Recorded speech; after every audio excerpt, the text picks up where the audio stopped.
Chet Holmgren signing a 5-year, $250 million extension.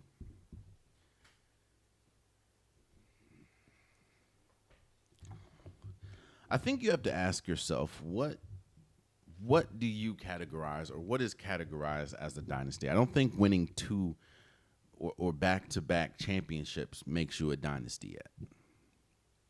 But if you win 3 straight, obviously, since there's not many teams that have won 3 straight. Or if you, like Golden State, win 4 in 8 years, yeah. You've won 50%. In 8 years, you've won 50% of the championships. That's dynasty status.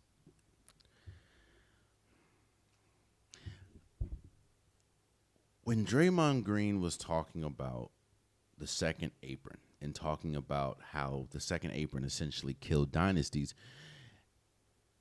gone are the days where you can harbor talent for long stretches of time. Because you're going to have to pay them, and there are such steep penalties for being over the luxury or being over, the second apron, which again, I still think is the dumbest thing that the NBA PA has agreed to, but we're here. And when Shai Gilgeous-Alexander got his contract extension, I said that was a dynasty move, and I said the next domino, the next 2 dominoes. I'm sorry, I'm seeing if we're okay. The next 2 dominoes was Chet Holmgren and J-Dub. If you get them to sign their extension this year, that means you can push that second apron conversation back maybe 3 or 4 years. Well, you got 2 of the dominoes. I think the hardest one is going to be J-Dub. And I think that's because when you look at the landscape of the league, and that's no offense to him at all, when you look at the landscape of the league, I don't know if J-Dub is going to land on an all-NBA team or all-defensive team again. Especially when, maybe Kawhi Leonard plays enough games, or maybe Luka Doncic plays enough games, or maybe Joel Embiid plays enough games, or maybe Paul George plays enough games, or maybe we'll see about, there's a lot of maybes and ifs that could prevent him from being on an NBA team. And because he landed on an all NBA and all defensive team, I think he's eligible for the Supermax. If he gets the Supermax, that just completely takes the Thunder's chances out of, it just blows them out the water. I talked about that with Shai. I said, dynasties can't just happen on the backs of ownership. The players have to want it. You have to be willing to sacrifice some type of financial compensation to get the ultimate prize. Now, do I think it's smart? That's up to the person making that decision. But Chet Holmgren's like, okay, cool. Now you have Shai locked up for 5 years. You have Chet locked up for 5 years.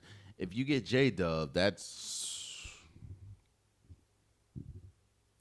means that your 3 best players are locked up for like the next 5 years, but it's not really 5 years because once you get to the end of that contract, it's going to get extremely expensive, and you're going to have to make some decisions, like the Boston Celtics. Trust and believe, if the Boston Celtics, if Jason Tatum didn't get hurt, and they ultimately went to the championship and won back-to-back, none, maybe 1 or 2 of the players, but really I don't think any of them would have left. Or would, because look at the cards now that the Boston Celtics were dealt. They were facing well, let me say this. Before Jason Tatum's injury, they were looked at as one of, if not the best teams in basketball. They just won a championship. They're trying to, that they could have won a second one. So let's look at a alternative universe where Jason Tatum doesn't get hurt. They win 2 championships. Now, while yes, Jason Tatum is still expensive, Drew Holiday is still expensive, Jaylen Brown is still expensive, Kristaps Porzingis is still expensive. All these, Derek White is still expensive. All these players are expensive, but they're two-time champions. And these penalties really don't hit until after next year. So you go into the offseason healthy, winning 2 championships. Then you go next year, a two-time championship core, and you can compete for a third one.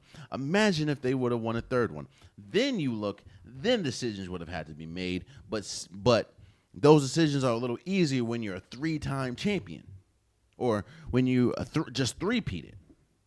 Obviously, these are hypotheticals. Now, let's get back to this universe and look at what we're dealt with.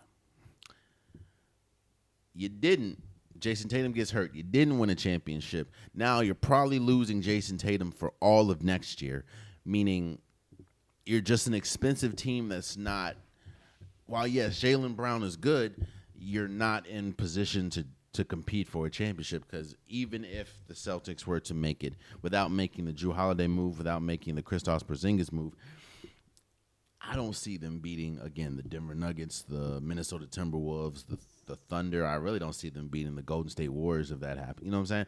So injuries play a huge part, and it really emphasizes that second apron, because if they would have won the time, and they could have won next year, the time they would have really had to make decisions about that second apron would have been 2 years from now, and they could have three-peated, or at least won 2 of 3 championships.